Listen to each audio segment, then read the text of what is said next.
क्या जब आप कोई अपने हाथों से कोई चीज़ पकड़ना चाहें तो ग्रिप नहीं होती? क्या आपके हाथों, घुटनों और पाँव की हड्डियों का एंगल टेढ़ा होना शुरू हो गया है? बिस्मिल्लाहिर्रहमानिर्रहीम। आज का हमारा टॉपिक है रूमेटॉइड आर्थराइटिस। मैं आपको इससे मुतालिक कॉजेस और सिम्टम्स और कुछ खास होम्योपैथिक मेडिसिन बताऊंगा जो इस बीमारी में बहुत अच्छे से काम करती हैं। मैं हूं डॉक्टर हसनैन अफजल। आइए वीडियो स्टार्ट करते हैं। मेरे फेसबुक पेज को लाइक करें, मेरे यूट्यूब चैनल को सब्सक्राइब करें, मेरी वीडियो को शेयर करें ताकि ज़्यादा से ज़्यादा मेडिकल हेल्थ से रिलेटेड वीडियो आप तक पहुंचा सकूं। रूमेटॉइड आर्थराइटिस को आरए या ऑटो इम्यून डिजीज़ भी कहा जाता है। ऑटो इम्यून डिजीज़ इस वजह से कहा जाता है कि जब हमारे बाहर से हमारे जिस्म के अंदर कोई बैक्टीरिया या वायरस या किसी भी किस्म की इन्फेक्शन हमारे अंदर जाती है तो हमारा इम्यून सिस्टम उसके खिलाफ लड़ना शुरू हो जाता है ताकि आपकी बॉडी को सेव कर सके। मगर इस बीमारी में हमारे इम्यून सिस्टम को गलत फीडबैक मिलता है जिससे हमारी बॉडी में कुछ ऐसी चेंजिंग होती हैं कि जिसमें हमारा इम्यून सिस्टम अपने ही पार्ट को आउटर पार्ट समझने लगता है और उस पर अटैक कर देता है, यानी आपका अपना ही इम्यून सिस्टम आपके खिलाफ ही लड़ना शुरू हो जाता है।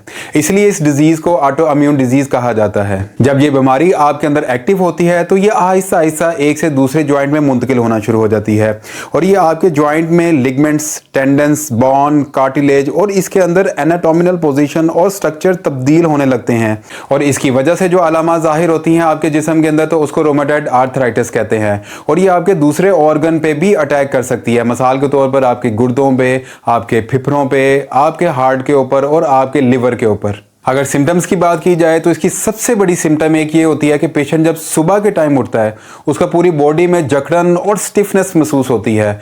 मगर जैसे जैसे पेशेंट अपनी थोड़ी सी मूवमेंट स्टार्ट करता है तो उसकी तबीयत में बेहतरी आना शुरू होती है, या जैसे जैसे थोड़ा सा दिन का आगाज़ गुजरता है तो उस वक्त उसके बेहतरी आना शुरू हो जाती है। और पहले ये डिजीज़ जो है पहले वो एक ज्वाइंट पे होती है, उसके बाद दूसरे और तीसरे से ये आहिस्ता आहिस्ता बढ़ती जाती है।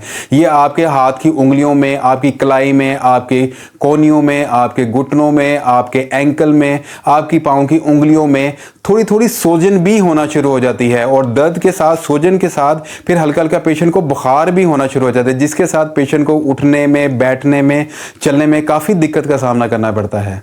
अगर कॉजेज़ की बात की जाए तो ये जेनेटिकली भी हो सकता है। आपके फादर या मदर की फैमिली हिस्ट्री में अगर किसी को ये डिजीज़ पाई जाती है तो आपके अंदर भी आ सकती है। इसी तरह ये किसी खास इन्फेक्शन की वजह से भी मुमकिन हो सकता है।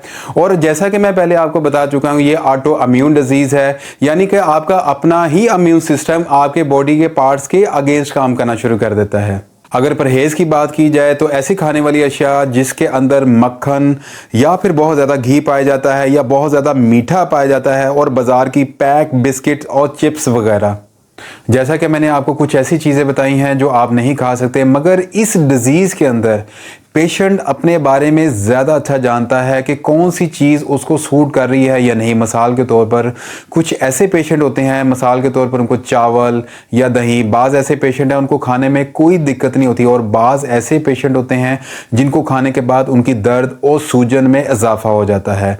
तो लिहाजा ऐसे कोई पेशेंट हैं जिनको कोई ऐसी चीज़ जो मना की गई है अगर वो खाने से उनकी तकलीफ में इजाफा नहीं होता तो वो थोड़ी मिकदार में ले सकते हैं, और कुछ ऐसी चीज़ें जो मना नहीं की गई अगर वो खाते हैं और उनके खाने से उनकी अलामात में इजाफा होता है तो वो उन चीज़ों से उनको चाहिए कि वो परहेज़ रखें।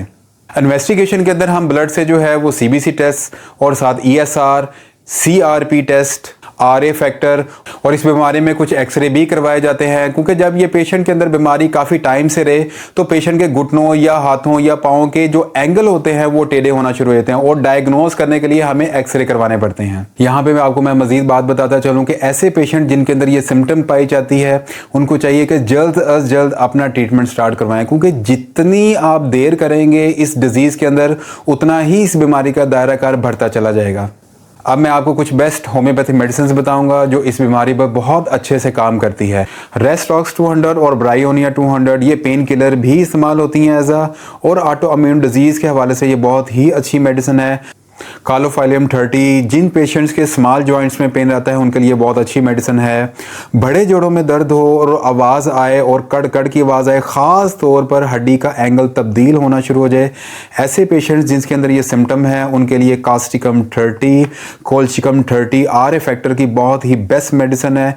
इसी तरह स्टेलेरिया मीडिया मदर टिंचर ये आरए फैक्टर की बहुत अच्छी मेडिसिन है। इसी तरह एक रैक्विच कंपनी का R11 ये रूमेटॉइड आर्थराइटिस में बहुत अच्छे से काम करता है। सल्फर 200 और मेडोरिनम 200 ये दोनों दवाइयाँ इस बीमारी के अंदर एक ब्रेक थ्रू का काम करती हैं, मगर ये दोनों मेडिसिन कोई भी आपको होम्योपैथिक डॉक्टर ही सजेस्ट करेगा। जैसा कि आपको मैं अपनी हर वीडियो में कहता हूं कि कोई भी आप मेडिसिन किसी भी होम्योपैथिक डॉक्टर के मशवरे के बगैर इस्तेमाल नहीं कर सकते, क्योंकि हर एक पेशेंट की अपनी अलग अलग सिम्टम्स होती हैं और ये मेडिसिन जो है वो सिम्टम्स के ऊपर ही बेस करती हैं। Thank you for watching.